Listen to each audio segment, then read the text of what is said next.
Hi, y'all. Hi, y'all.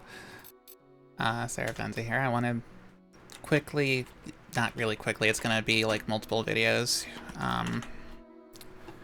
Yeah, 100% guide for Fable TLC. Speedrunning, of course. I'm going to get through these wonderful game options.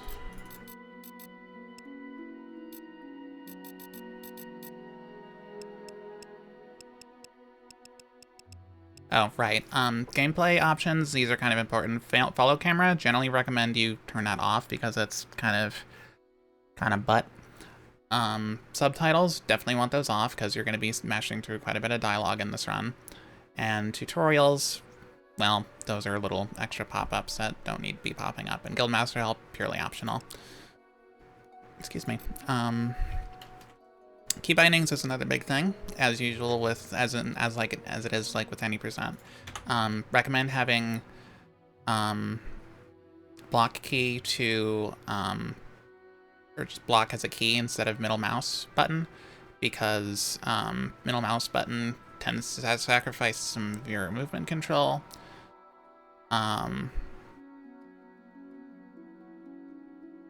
And also depending on like your scroll wheel and how like tough it is, if you've got like a dodgy scroll wheel, it's a lot better to just have it on a key. Yeah. Flourish is one that I prefer to have on a key as well, just because there's going to be times where I want to be sprinting, not necessarily rolling. And some of those times are going to be in more combat scenarios. This is mostly applicable for fist fighters, because like I'll want to be running back into the ring and then also having my back to them, so that way like they'd run towards me faster. But yeah, that's just my personal preference. It's also so I don't end up wasting a flourish on literally nothing when trying to sprint. So I like to have my interact as space, target lock as tab. Suck experience orbs and activate spell mode are ones that you want to have on separate keys, just like in any percent. Because having spell mode activated limits your mobility. Like you can't roll, you can't run, or sprint rather. And yeah, it's just not very good. And then there's also going to be times where you want to be using spells from spell mode, but not necessarily sucking experience orbs at the same time because you're still building a combat multiplier. This is mostly an arena thing, to be fair, but it's still a thing. And then another personal preference, just because I like to have the Assassin Rush key be accessible. I like to use it on 3 myself, so I can just go from 3 to E. Also, so it's easier for me to alternate between 3 and E than it is between 3 and R for rolling. So that's why I have mine on E and 3, but it's whatever you prefer to do, but just know that the Assassin Rush spell is going to end up on the 8th slot in your hotbar after you've finished guild training.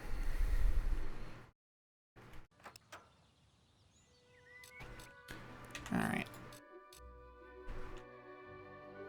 So, this series of videos isn't going to be covering the load remover or the auto splitter, really. Just know that, if at the time of this recording you're using you don't want to use the default auto splitter, actually, because it will break once you get to actually no, it'll break much sooner because you have a lot more to do in hundo than you do in any percent, so just don't even really worry about it. But yeah, anyway. If you have watched my recent any percent PB, you might know that there is a strategy for getting gold from Mr. Orwin Gown quickly through hero saving, you don't want to do that for 100% because this quest, as well as Arena, have frozen time of day, and that state isn't cleared until those quests are completed normally. But if you load a save while you're on one of those quests, the time of day still gets stuck after you've completed them anyway. And I've lost a good couple of hundo runs to that problem before. So you want to just do this like as normally as you can. And that also means no hero saving once you've gotten the Oakvale raid to happen as well. First of all, because that doesn't complete the quest. Second of all, because it doesn't complete the quest, it locks you into a hero save state for like the majority of the run afterwards. So yeah, just play the game like a normal person. A little bit. Just be fast.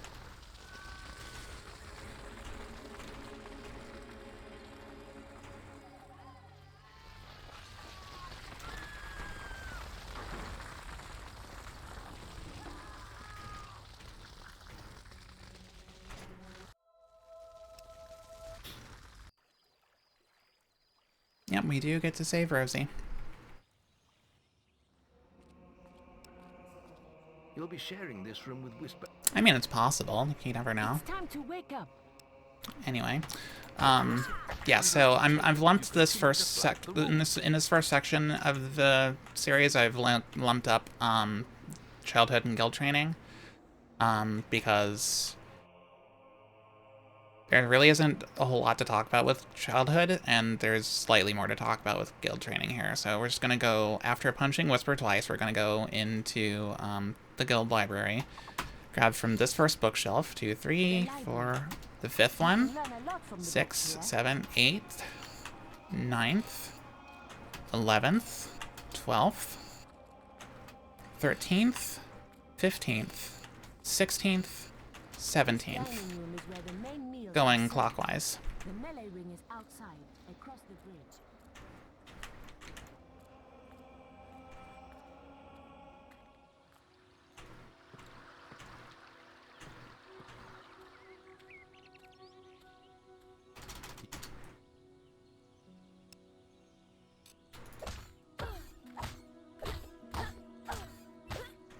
I'm not making much of an impact.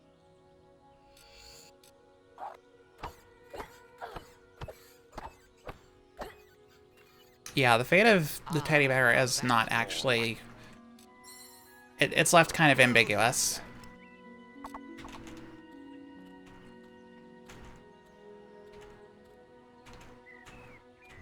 So, yeah, after you've gotten the books from the guild library, it's basically just normal old any percent guild training for a while. There's going to be one deviation once we have become an adult. According to the game, anyway. I refer to it as teenage years. The beetles are all dead. You can come out of the woods now. Oh, hang on a second. My cursor was doing things on my other monitor. There we go. Get out of bed, lazy boy. Yeah. So, instead of going downstairs through the map room like you would in any percent, you want to go this way to grab this bookshelf with Taylor Maxley in it, and then go to the melee ring from there. You can either go on this bridge or the other one. I don't think it really matters which one you take. Late again. You can put that old...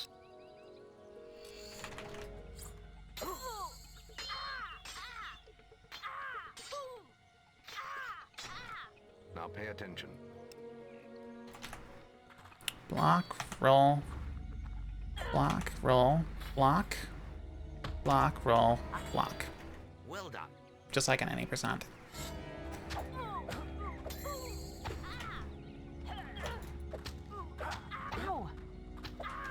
That's all wrong, Whisper. And just hit Whisper 7 times with that sword, Then meet me by the archery range. somehow. Let's continue our training.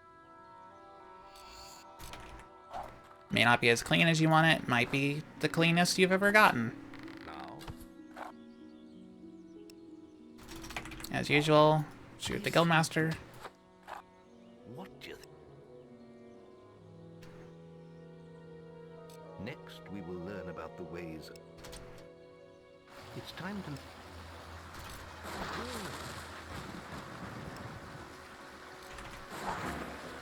Aggressive action will be. This is your. What do you think you're doing? Very good, lad. Okay, once you've gotten to this point, you need to right-click. Do not progress through the... Do not finish guild training yet, because this is a missable silver quest called Will Combat Test. It is necessary for this run, as it is with all silver quests, and by extension, all quests.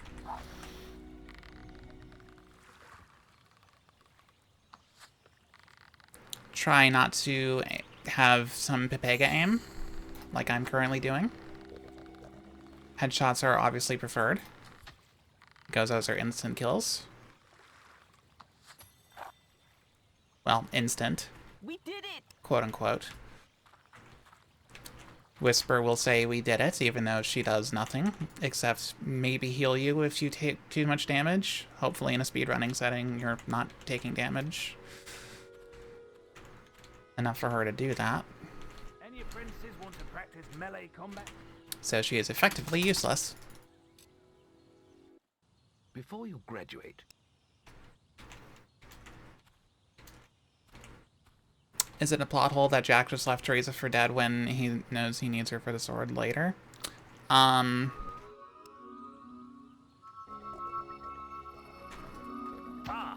a good strike.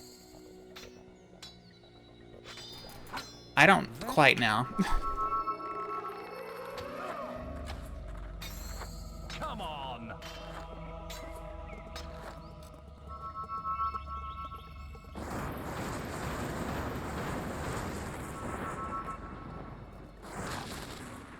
That's enough. He may have also been banking on, like, the whole, hero bloodline thing. Maybe. I don't know. let the apprentice. It's time for you to. Okay, have this. First, you must. Now choose the. Notice your. Okay, so, experience pool is going down. We are going to be doing You can our use your wood first experience hotshot first. glitch here with But if Assassin this Rush. runs out, you can use general experience to improve any of your attributes. To gain more Yeah, wood there experience, use your should be magic. some videos out, a couple of videos out on hotshot glitch. I should make one actually, just talking about like all the various different texts that we have in the runs. But yeah, hotshot glitch, double buying There is little else for me to. using the lag of the refund and mashing left click on yes. So yeah, that's part 1 done and out of the way. Next will be Wasp Menace.